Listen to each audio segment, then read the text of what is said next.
Hello and welcome to Raider HQ After Dark. I'm your host, Raider, and this hopefully is the final video to talk about the questions and answers from the 10/21/2025 live stream that were not officially addressed in some capacity. So I will be going through the last of the questions here. Now, first, I'd like to take the time that take a couple things here. Number one, if you like the content, please like and subscribe the videos. Of course, if you like the humor, please like and subscribe the videos. But humor can only go so far. So, and I did put out a post about this. I have been calling Lieutenant Gade from the 10/29/2025 Senate I Hate Veterans theme club there, or fan club. And I had been calling him Lieutenant Dan. So from Forrest Gump, Lieutenant Dan, you know, and it's satirical and it's kind of bad form. So I'm going to apologize right now to Lieutenant Dan. I am sorry for derogatorily comparing you to Lieutenant Gade in that capacity. So that's about as sincere of an apology as I can muster about it. I do apologize, Lieutenant Dan.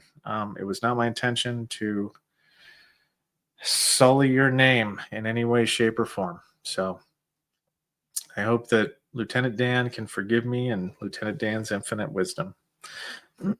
Now then, on to the questions. So this is the rapid fire last of it. And I'll be honest with you, I'm a professional person when I want to be professional, but if you go out of your way to lose my respect, then, if you want a blue falcon soar your way around anything, and I know that this is not what this video is, but I'm going to show disdain where disdain is warranted. So I'm not going to entertain anything beyond satirical name calling, satirical with that human being. Because to me, they turned in their veteran card. They're no longer a veteran anymore. They don't want to be a veteran. That's fine. They don't have to be. I won't treat them as one.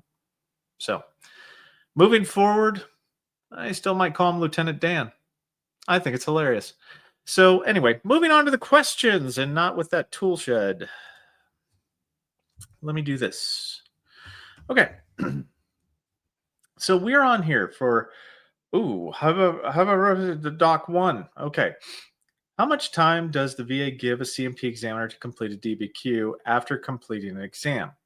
So after completing an exam, there's a 14-day window for quality assurance in which they go through and it's kind of a joke amongst the staff because the quality assurance window, sometimes they don't fill stuff out and it's like, how'd you miss that quality assurance? But it's typically like 15 days.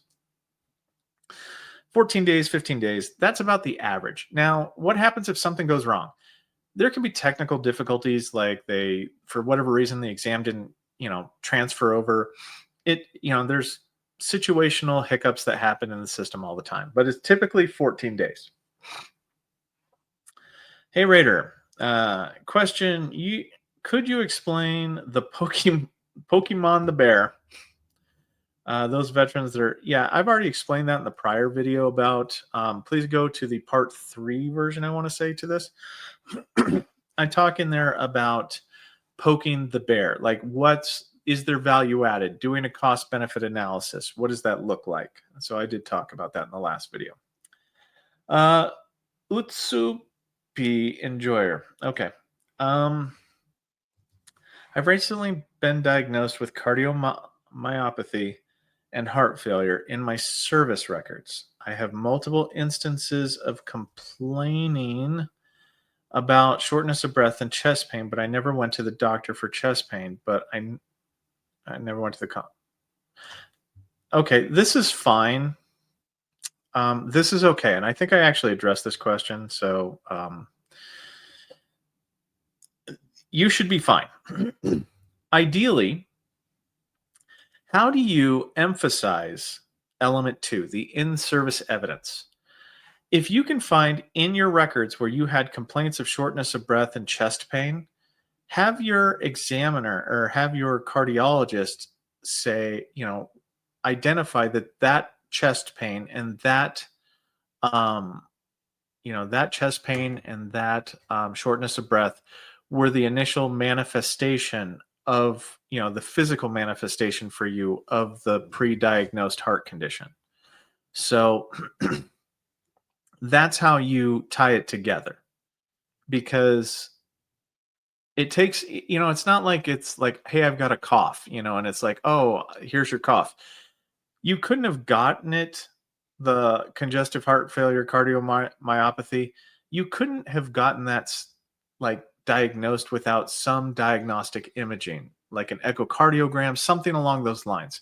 So it's not like something that, you made the complaints, the actual diagnosis came later. So the fact that you're within 7 months of those complaints is actually pretty good. So I would just, if you are within 7 months, hopefully you still have your STRs. If you could point, like if you still had those and you could point that to the cardiologist that you have and say, hey, look, could my symptoms, could this shortness of breath and this chest pain and whatnot, could this have been um, my cardiomyopathy and my heart failure manifesting? Yeah, it could be, and just have them weigh in on it. But you have really good evidence there. So it's me. Okay. If you were given service connection by the BVA, but years later asked for an increase, will the service connection be questioned? No. No, that's straight no. No, nobody's going to care. Unless there's a clear and unmistakable error with it, which there wouldn't be. I mean, no. Typically, no. There'd have to be some kind of extraneous, like really weird, you hear hoofbeats and a zebra comes showing up type situation. That's what it would take. It would take something really weird. But on the average, no, they wouldn't question it. All right. If a Terra memorandum is generic, is it possible for this document to be corrected with proper exposures? If so, how could that task be accomplished? Okay. Douglas, I'm going to do a video on this. The Terra memorandum. Let me just highlight this. Currently, the Terra memorandum is the battleground of the VA. The VSRs and the Raiders are currently at war with themselves and with each other about what is authentic on the Terra memorandum. I wouldn't talk about the Terra memorandum. How you add things to the Terra memorandum, you're not going to get them to write it out.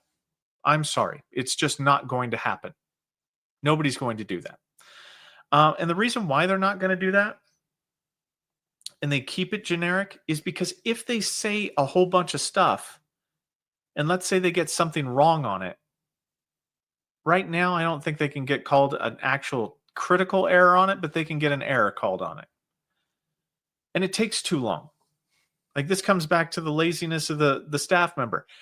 If you have 72 things written on your Terra, as you were exposed to, they're not going to put it on there, especially if those chemicals that you're talking about are on their ILER report. ILER report. It's a document in your VBMS. If the chemicals are in the ILER report, they're there. That's fine. It doesn't need to be on your memorandum itself. The memorandum is a summary document for the examiners to read. The ILER report is where the chemicals truly will be demonstrated. Now, unless they're MOS related, job related, if they're job related, like you were, like let's say you were an electrician and you dealt with asbestos because you had to drill into walls. Well, you would have to explicitly claim asbestos due to the job duty of being an electrician and having to drill into walls. That section, question 6 on the Terra memorandum, will be filled in based upon whether or not the VSR and or Raider concedes your exposure. Now, why don't you want to go monkeying around with this? Because if you monkey around with it and you bring it to issue, then the VSR can take those away. They can just, no. It happens all the time. There are some claims that have like up to 7 different Terra memorandums in there because staff members will disagree with each other. Now, my personal perspective on this is that the VSRs need to keep their hands off of it once a raider has touched it. If a raider has touched it and said, this, as ordained by raiderdom, these are the chemicals that are exposed to. And the only thing that they should be able to do is add more Terra exposures onto there as they're found. They should not be able to take away. And it upsets me when they do it, because the practice causes disjunction in the rating process, because you can't trust what's on the Terra memorandum, because VSRs and raiders will just take away from it. You'll say 8 things are exposed, they'll take 2 away. Now, your next question might be, okay, well, if that craziness happens, what happens to the rating decision in which I was granted for those conditions? Nothing. Because the Terra memorandum itself is part of an SOP and it's not part of a liberalizing law, there's no, like, the adjudications that were made based upon the policy at the time in which you were granted are retained. But if you ever raise them to issue, it's a rainy day. So that's why I said Terra is kind of the Wild West currently, because there's a group of people who want to accurately represent your Terra in the VBMS system, and then there's people that want to make it so impossible for you to get any kind of service connection that they will rewrite your Terra memorandum because they disagree. Because burn pits, you didn't have an MOS of burn pits, so there's no way that you could have been exposed to burn pits. Okay, watch the swearing. Okay, oh gosh, okay, some person who will not be named, who is a raider, that was their perspective, and they were a teacher on this. They were teaching other people that, well, you didn't have an MOS of burn pits, so there's no, how are we supposed to prove that you were exposed to burn pits? Yeah, that's the IQ level. I want to say deductive reasoning, not IQ level, but they're clearly showing their bias, and they're clearly demonstrating it, that they want to try to make it to where unless you force them to do the right thing, they won't do the right thing. So, yeah, moving on. I got to get off of that, or else my blood pressure will go. Denied for headaches. Yeah, sometimes spelling's not the Raiders' best friend. Because on my separation questionnaire, I said I have never had them since I was afraid of being put. Yeah, the words you choose, I would have taken the medical hold, to be honest with you. Like, some people are like, man, I just want out. I'll take the medical hold. Feed me and give me housing and pay for my electricity and stuff. Sure, I wouldn't have cared. I'm kind of an E4 at heart. Like, I am an E4 till the day I die. Just because. Did go to the ER on terminal leave, but rated 0%. Can I go into the ER again? No, like, if you're rated at 0%, okay, so a couple things here. If you're rated at 0%, as your symptoms get worse, you have to, okay, watch my videos about migraines. Watch about the prostration. If you don't have prostrating migraines, then 0% is the highest you're going to get. So go search out my videos, Wandering, and look for my migraine videos. They tell you how 10% is 10%, how 30% is 30%, how 50% is 50%. Okay. Leon, dear Raider, I recently filed a claim for major neurocognitive disorder, and since I have been rated at 100% PTSD, TBI, vertigo, the whole 9 yards, assumed under PTSD. Is that right? Yeah, that's right. That's right. Because what happened here, okay, so this is going to be kind of hard to explain, other than all of this got rated under TBI. TBI, I know that they said that it's PTSD with TBI, but it's likely that TBI, the only way that these body systems, like these two are mental health. So you got PTSD, major depressive disorder, some kind of alcohol use disorder. So these 3 are mental health.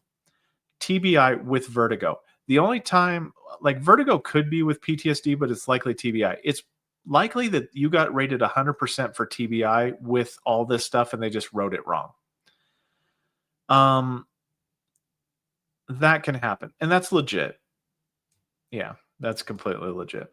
All right, back increase denied in January of 2025. I filed a few new claims throughout the year, got 90%, filed a suppy. I like it.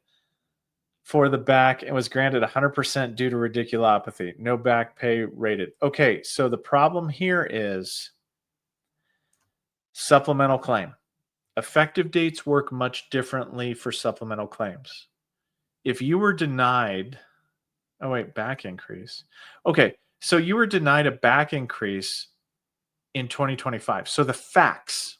So we have to use the facts. At the time of the 2025, it was true that you did not have the radiculopathy in January of 2025 per the evidence. So that's either the truth, or the truth is that you did have the evidence, but they didn't apply it, in which case that would be a clear and unmistakable error. If the first one is true, where you did not have diagnosed radiculopathy, there's no way it can go back in time because it wasn't true during the original claim. So your effective date on supplemental claim would stay within the supplemental claim's date of claim or intent to file, whatever is that. Because there's 38 CFR 3.2501, and that particular CFR talks about the effective dates that can be applied to supplemental claims. And it has to do with the date the entitlement arose. So in January, I'm just assuming because this is just what I'm going to do. January of 2025, you did not have the evidence during that claim. The subsequent supplemental claim, you did have the evidence. So the evidence can only stay within, it's whichever's later. So the January 2025 denial didn't have the evidence. So it has to stay in the later claim, which is your supplemental claim. And that's the earliest it can go back. I hope I explained that, BT10 Mountain USA. I hope I explained that effectively. Leon. Dear Raider, VA did not even annotate MNCD with the PTSD narrative. I don't understand. Okay, Leon, I need to tell you something here. If you go to the store for milk and you get milk, mission accomplished, right? You went to the VA to have your mental health, TBI, all that stuff effectively rated. And you wanted it to be rated appropriately. Now, I get that. You won veteran bingo. You got 100%. There is nothing else for you to get. Do not fight them on this. Do not question this. Do not just, if your civilian doctor says that you have the neurocognitive disorder, then just, please hear me on this. They don't have to say everything that's true with it. They got most of it right, but the one thing that you care about whether or not they got right is the 100%. Just, I would fade to black and just, enjoy your life. Obviously seek out treatment as you need it, do those things, but I wouldn't fight them on this, because the only good that can happen from this is they don't take anything away if you keep touching it. That's the only good thing. And that's not a good thing, right? That remaining the same it should not be the goal of actions that you take. But yeah. Was there herbicidal exposure in Panama? No, there was not. To the best of my knowledge, at least, there was not any herbicide exposure that's been conceded by the VA. There are sections in the manual that talk about other locations in which herbicide exposure happened, but I don't believe it's Panama. Let me pause the video and then I'll... All right, and back through the power of video editing, we are back. So, herbicide exposure locations other than the norm. So I've pulled up the manual here for verifying herbicide exposures on a factual basis in other locations. So this is the manual reference 811B5A. So what we would do is if you were to say, hey, look, I think Panama was Agent Orange exposure location, we would send you out a letter, allow you 30 days to review it, right, and send us something back. Tell us where you were exposed at. Then we would research the dates and locations and circumstances using this hyperlink right here, which for the first time, Doug Collins lets us actually on the civilian side look at it. So this is what page comes up whenever you click on that hyperlink. And then we have either inside herbicide tests and storage in the US or outside the US. You can use this as evidence. So we would go to the outside the US, and then these are the sections that are recognized by the VA itself. Anything outside of here is not recognized. So, and just for the S's and G's, I'll go to the US site, and these are the sections Alabama had, like inside the United States. These are, areas where Agent Orange was, I guess, located at. Now, how would you prove this in the United States exposure? You would have to show that your job duties put you into contact with some kind of rationale that you were at, like there was a warehouse. I was guarding this warehouse. It was part of my job duties as an MP or something like that. Like you couldn't be a hospital worker and just say that you were, uh, if you worked at the pier, maybe that was something, that you could say. But if you worked at a hospital like 10 miles away, there's no way that you would have come into contact with that chemical. So anyway, this is how we kind of review for, when we do records research requests for it. We would do, if we can't find it in this records here, we would also do potentially a records research request, which is not going to turn out favorable. But anyway, this is the manual reference for that, if you really wanted to know. How about a BDD part 2? Sure, I'll do a BDD part 2. The day after you are rated and still in the... Okay, so this is a 1 year after discharge video. I will make a note of that. I like my notes. So, video. You're hearing me right. Video for BDD. Or, well, post 1 year. Post rad 1 year. I'll do one of those. Sounds good. All right, and we're almost done here. We're to the bottom. So, your thoughts on sleep apnea secondary to hypothyroidism with scientific studies included? Yeah, I mean, it seems legit. I don't have any, I'm not against it. So, like, I kind of seem like I am towards rhinitis and sinusitis. I just know that a lot of examiners hate those two, secondary to OSA, secondary to those two. Teddy. Raider, my anxiety, not service connection, is flaring up. I received my CMP from my VSO. It said basically all other examiners were wrong. I'm trying to service connect to right ankle secondary to my left ankle. If you should get a negative medical opinion, the best remedy for that is to find a different doctor. If you have one doctor that says no and one doctor that says yes, the tie goes to the veteran as long as the yes one has better evidence in it. That's why I said the tie never really goes to the veteran. It's whichever one has the best evidence, because there's rarely a situation in which there's a factual tie, but that's how you remedy it. I mean, I've seen people that have been denied 16 times for something, and they'll just find that one doctor that said yes, and sure, we grant it. I mean, there's nothing wrong with that. Navy FA-18 vet. Is it common to get service connected for rhinitis and sinusitis for constant exhaust expulsion, JP5 skin exposures? Common is not the word I would use. Is it possible? Yes. Man. Is it possible? Yes. Does it depend on the evidence for this specific veteran? Yes. And how this specific veteran's manifestation of the condition occurred. Like the symptoms manifested after they were exposed to the exhaust, not before. Like it's possible.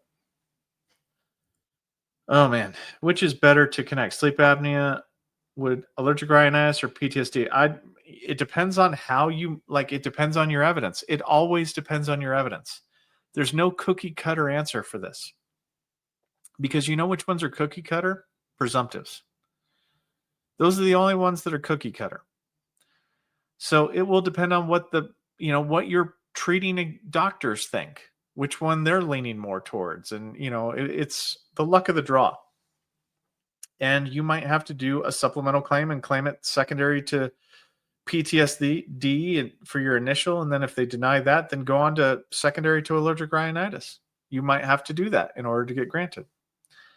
And then Terry, once again, second to last. There's no one left below that. Thanks. I will put a supplemental hearing was rated 5 days after CMP. Now a supplemental for shoulder been longer. How do I look, Terry? You can donate. Anybody can donate to the channel. You don't have to donate to the channel through the super chats, super comments, super whatever. You don't have to do it. I mean, it's not required. Why every time I file a claim, VA keeps sending me RV1 records request? Okay, so NG1, RV1, so you were in the reserves. So this has to do with who has your STRs. So a reserve records request means that your records are still they can't find your records. They can't find your STRs in order to prove element 2 for what you're claiming. So typically what they'll do is if you're in the National Guard, they'll do a PIES request for like an NG1. Now, this has to do with you were in the reserves after like 20, it depends on which reserves in National Guard, but like after Hames 2012, 2010 type thing. If you had service after that time, and don't hold me to that date because it's a specific date range, then your records will be at the unit, and they will not have been given to the national, the PIES, the National Archive for the records. So anytime that we have that situation where you're in the National Guard or you're in the reserves, then they have to make a special request to get your records from the National Guard. And they can't just make a decision unless they're granting you at maximum value for whatever you're claiming. They can't make a decision on your claim until they get those records. And they will keep trying to get those records if they're there to get. Now, you'll have civvies who work at the VA who don't know that IRR is non-service, right? You'll be released to IRR status, and God bless them, right? These VSRs and Raiders will keep trying to get your IRR records. So if that's the case, just tell them that it's IRR, if that's the case for you, and that it's not service and there wouldn't be any records there. Sometimes they can get caught up in that because they just simply, bless their little hearts, they don't know any better, even though it's in the manual, even though it's there for them to find, they don't know. But anywho, that's about all I got for you on this one. Hey, it's under 30 minutes. A little saltier than normal on this one, but anyway, thank you guys. This concludes basically the Q&A for the 10/21 2025 live stream, the question and answers that were not gotten to. And Deke went through and said that he looked and kind of checked to see which ones were answered for me. So guys, thank Deke. Deke is doing awesome work here. I've been answering already answered questions, so I'm going to kind of stop doing that and just answer the ones that aren't. Now, if by the end of this video your question was one of these blue ones that wasn't answered, then just put a comment in the video and I'll try to get to it, okay? Anyway, that's about all I got for you guys today. Raider out.